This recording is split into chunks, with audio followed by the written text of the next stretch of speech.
Yalu River, the farthest north any element in the Korean War had advanced to. In November of 1950, bayonet soldiers under Lieutenant Colonel Don Faith bore the brunt of the Communist Chinese forces as they forcefully entered the fray, decimating 1st Battalion, 31st Infantry Regiment. The bayonet soldiers retrograded and rejoined the fight at Heartbreak Ridge, Triangle Hill, Porkchop Hill, and Old Baldy, where the division was on the line when the armistice was reached in July of 1953. The division remained on the line at the demilitarized zone until 1971. In 1971, the division returned to Fort Lewis, its first time on U.S. soil since 1943. In 1985, the division was selected as the vanguard element of the new Light Fighter Initiative and returned to its pre-war home of Fort Ord, California. The Light Fighters were called to Honduras in 1988 for Operation Golden Pheasant, and then to Panama in 1989 to 1990 for Operation Just Cause. In the summer of 2015, the 7th Infantry Division deployed to Kandahar, Afghanistan to assume responsibility for the Train, Advise, and Assist Command South mission from the 1st Cavalry Division. After 1 year in Afghanistan, the 7th Infantry Division completed its mission, conducted a transfer of authority with the 36th Infantry Division, and returned to Joint Base Lewis McChord on June 27, 2016. Today, the 7th Infantry Division maintains 3 fit, lethal, and unbeatable brigades and stands ready to deploy, engage, and destroy the enemies of the United States. Ladies and gentlemen, please provide a warm welcome for our host this morning, the Deputy Commander for Sustainment of 7th Infantry Division, Colonel Kenneth Burgess.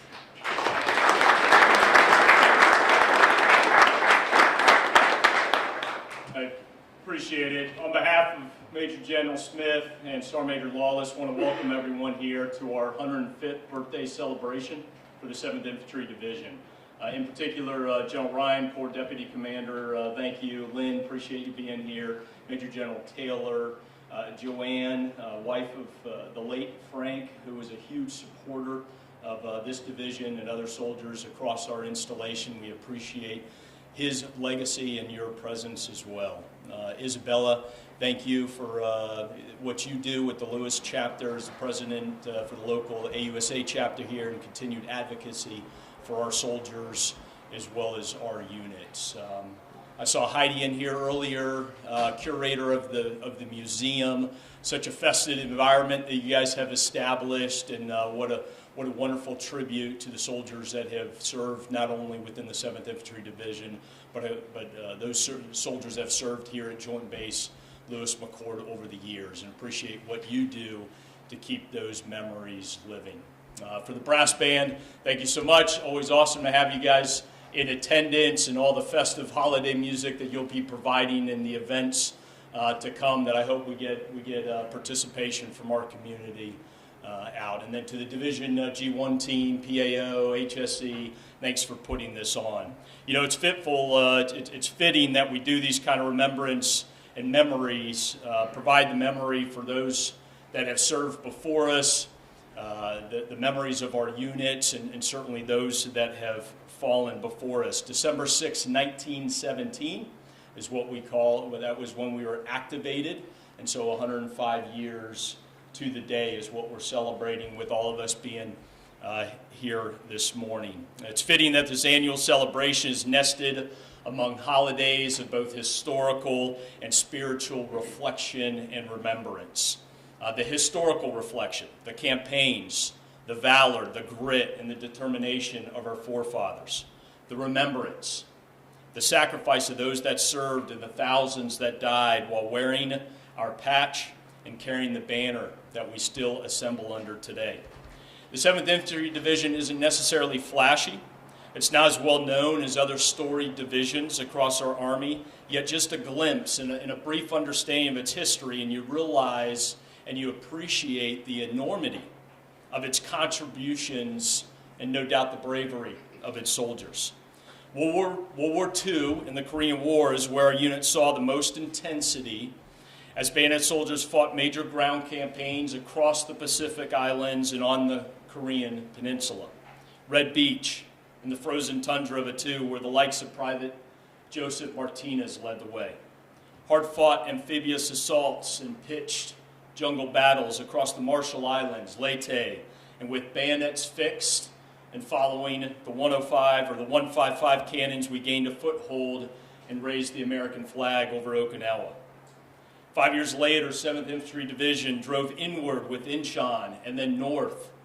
And in November and December 1950, this time of year, was the spearhead of the U.S. Northern Advance to the banks of the Yalu River, where led by such men as Lieutenant Colonel Don Faith, they poured every last ounce of human will against the communist Chinese regulars and then fought a brutal rear guard at the Chosin Reservoir.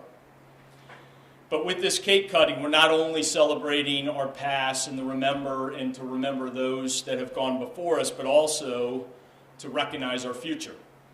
We hope to one day unify our entire division under one patch, under one lineage, and one shared identity. But there's no question that we already operate with one shared purpose. In war, invincible; in peace, prepared. That's what the sign read at 7th ID's camps in Korea after the war and as it maintained the peace. Today we walk by those same words as we enter the headquarters today, and now one of our brigades, 2-2, stands watch and continues to walk the wall in Korea, protecting those that celebrate this holiday season, whether in Seoul or back here in the States. The division headquarters is 1/3 the manning, while recognizing that we also have half the brigades of an average division. I don't believe that the reduction in scale, it does not change the significance in scope of our mission. 2-2, as already mentioned, deterring aggression in Korea. Over 100 members of division headquarters, over half of division headquarters right now in Japan for Yamasakura, partnered with the Japanese Defense Forces. Our CAB, many of which are seated here today, having just returned from Cambodia, the Philippines. 1-2-3, as we sit here, packing out for Thailand, while the rest of 1-2 focuses on modernization and its readiness systems. Trust in me remains our motto. Our nation trusts us to be ready. We trust our leaders to prepare their units for combat and to ready their equipment. We trust our soldiers to exemplify the selfless service and the grit and the determination of those that have worn the patch before us. Thank you all again for being here to honor the memories of those that have been a part of this organization in past, the lineage and the history of our unit, and those that we still serve with today. Happy birthday, 7th Infantry Division. Trust in me, bayonets.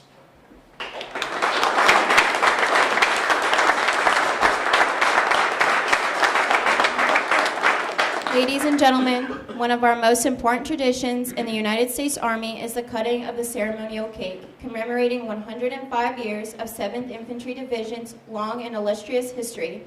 Please stand and join us as we sing Happy Birthday.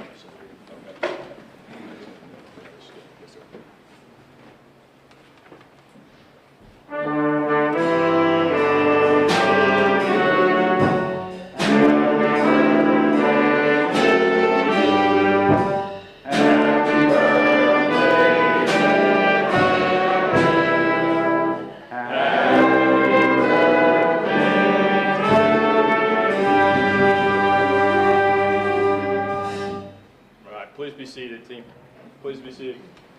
I stumbled there. I don't know if we said 7th Infantry Division, bayonets, but it's the 105th all the same. Hey, we got with us Sergeant Major Bloom and I. We have Staff Sergeant Norton. Am I allowed to say her age out loud? Oh, yes, sir. Okay, Staff Sergeant Norton, oldest soldier in 7th Infantry Division, proudly standing 59 years, fit and ready. 17.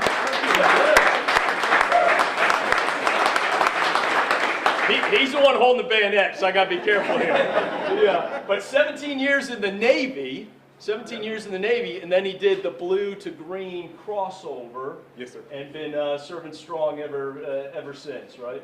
All right. And then I got Private First Class Woolard, who is 11 Charlie, and the 11 Chucks have a special place in my heart as a former mortar platoon leader, and just a strong 18, right?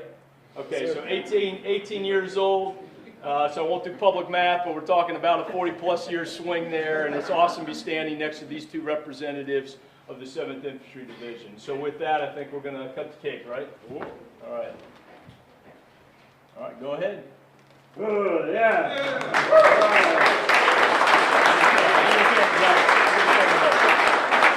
All right. Is that official, Sergeant Major? It is official, sir. All right, any more cues from our narrator? Ladies and gentlemen, please stand for playing of the 7th Infantry Division Bayonet March and the Army Song.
Thank you, gentlemen.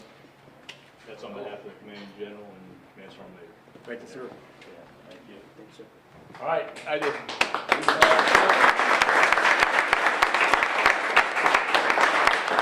Ladies and gentlemen, this concludes today's ceremony. I'd like to invite you to have a slice of 7th Infantry Division birthday cake. The wing for the 7th ID history is open up the stairs for viewing. Thank you for taking the time to celebrate with the Bayonet Division and have a safe and enjoyable day. Trust in me. All right, please get your cake. Thanks, sir. Appreciate it. Congratulations. Good to be an old guy. How did we get started first class snowman in the band? 11 Charlie. I love your guys. Trombone player named Sergeant First Class Snowman. I thought for a minute they'd all screw around and they'd all change like Christmas name tags. So, a lot of time.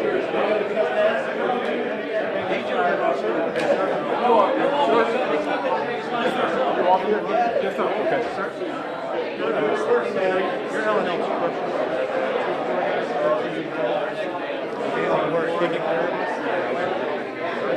I don't know where I know you're from. We passed through 20 years of aviation. Show what you guys are doing.